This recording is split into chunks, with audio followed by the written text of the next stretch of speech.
ఏమా మా ఫ్రెండ్ వచ్చాడు? అబ్బే రాలేదండి. అయితే ఏం భయలేదులే.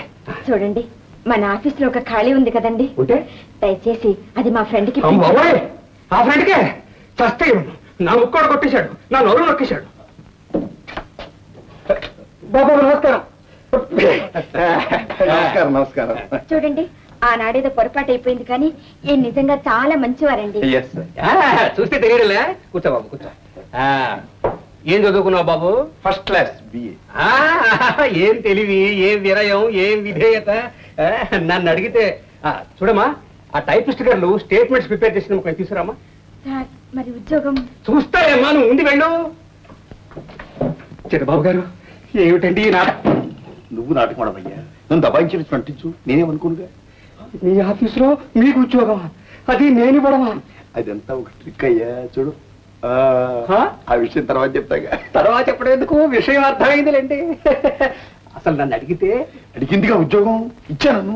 చితం ఇదిగో చూడమ్మా, ఇన్ని సంవత్సరాలుగా నువ్వు ఈ ఆఫీసులో పనిచేస్తున్నావు కనుక, నువ్వు నన్ను అడిగేవు కనుక, నీ మాట ఖాళీ కాకూడదు కనుక ఈ ఖాళీ అతనికి ఇస్తున్నాను. సార్, చాలా థ్యాంక్స్ సార్. థ్యాంక్స్. ఏం బాబు, ఇదిగా ఏమిటి లార్జ్ లాగా ఎంజాయ్ చేస్తున్నావు?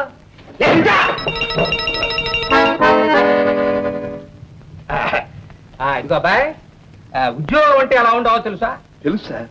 మాట మాటకి చిత్తం చిత్తం అంటూ ఉండాలి. అది అది జీతాలు పెంచమనకూడదు, మనకూడదు.